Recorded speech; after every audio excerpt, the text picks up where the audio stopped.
আসসালামু আলাইকুম। বিসমিল্লাহির রহমানির রহিম। সূরা আরাফ মক্কি আয়াত 38 আয়াত 58।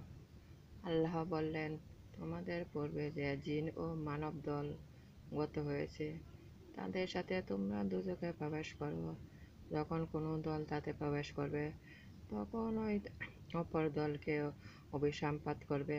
এমনকি যখন সকলে একত্রে হবে তখন তাদের পরবর্তীদের সকলকে বলবে, হে আমাদের প্রভু, এরাই আমাদের বিভ্রান্ত করেছিল,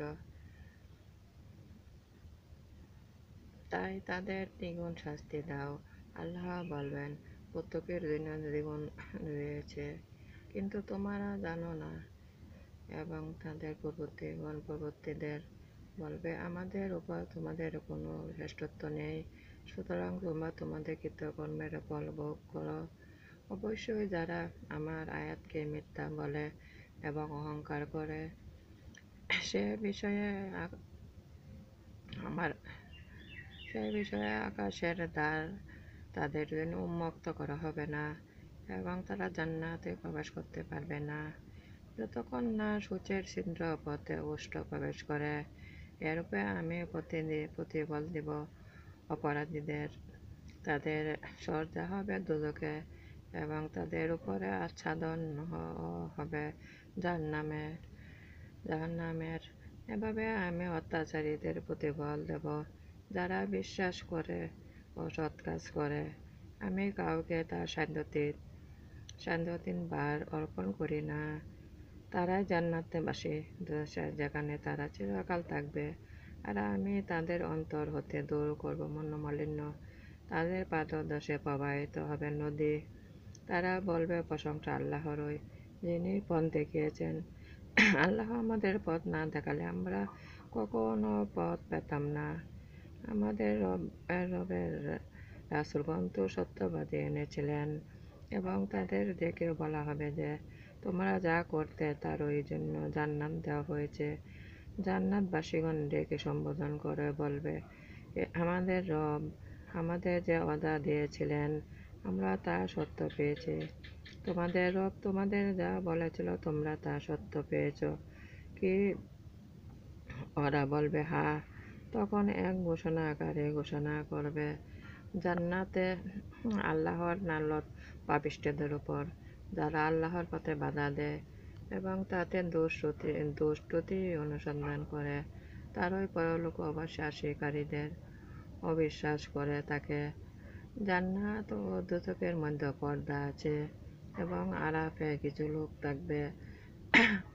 আরাফে যারা প্রত্যেকে যারা দ্বারা চিনবে, তারা তখনও জান্নাতে প্রবেশ করেনি কিন্তু আশা করে।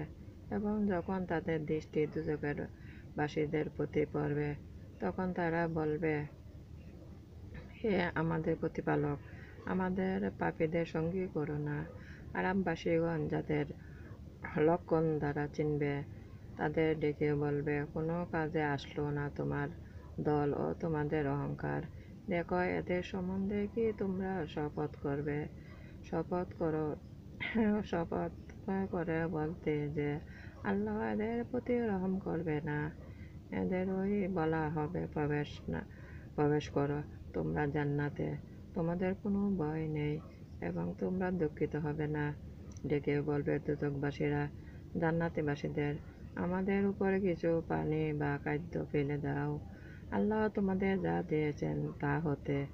তারা বলবে, আল্লাহ এ দুটি অবিশ্বাসীদের জন্য নিষিদ্ধ করেছেন, যারা তাদের ধর্মকে ক্রীড়া কৌতুক রূপে গ্রহণ করেছিল এবং পার্থিব জীবন যাদের প্রতারিত করেছিল। সুতরাং আজ আমি তাদের ভুলে যাব, যেভাবে তারা তাদের দিনের সাক্ষাৎকে ভুলে গিয়েছিল এবং যেভাবে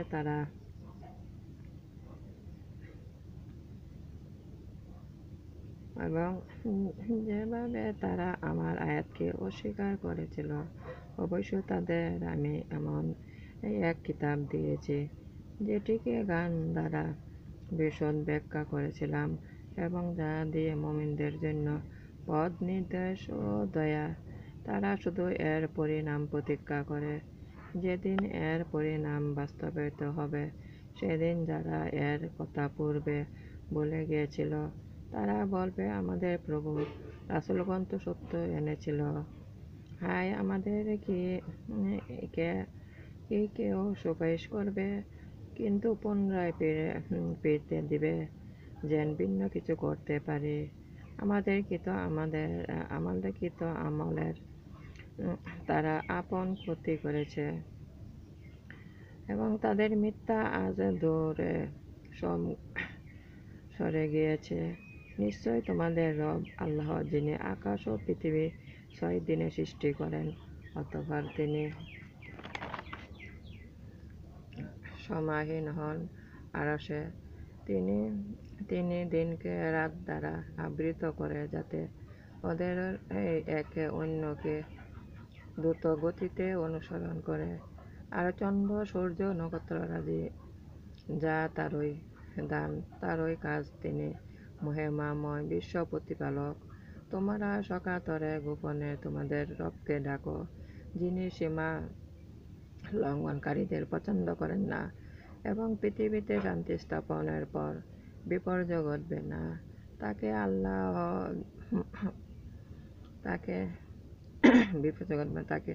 আল্লাহকে ভয় করো ও আমার আশার সঙ্গে ডাকবে।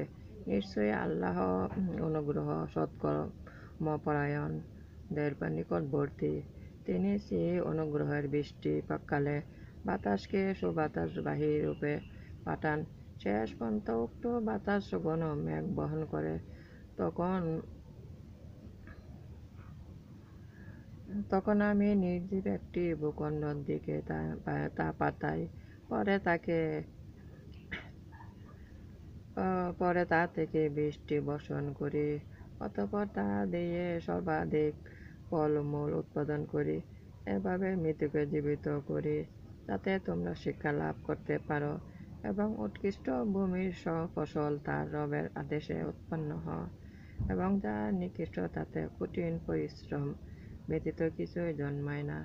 এভাবে কৃতজ্ঞ সম্প্রদায়ের জন্য নিদর্শনসমূহ বিভিন্নভাবে বিবৃত করি। আমার নামাজ, আমার উপাসনা, আমার জীবন, আমার মরণ সবই আল্লাহর। আমি আল্লাহর কাছে আত্মসমর্পণ করলাম। আল্লাহর আনুগত্য থাকব, রাসূলের আনুগত্য থাকব। আমার নামাজ, আমার উপাসনা, আমার জীবন, মরণ সবই আল্লাহর কাছে আত্মসমর্পণ করেছি। হে আল্লাহ, আমার প্রিয় নবী হযরত মুহাম্মদ সাল্লাল্লাহু আলাইহি ওয়াসাল্লাম এর উসিলা আমাদেরকে ক্ষমা করুন। মধ্যে দিয়ে বায়াত গ্রহণ করুন। আল্লাহর প্রাপ্তির সহজ পথ। আমরা যদি বেশি করে তওবা করি, বেশি করে আস্তাগফিরুল্লাহ করি, বেশি করে দুরূদ শরীফ পড়ি, আমরা প্রিয় রাসূল সাল্লাল্লাহু আলাইহি ওয়াসাল্লামের ওসিলা আল্লাহর কাছে ক্ষমা চাই। নিশ্চয়ই আল্লাহ ক্ষমা করবেন, দোয়া কবুল করবেন। আমিন। বিসমিল্লাহ।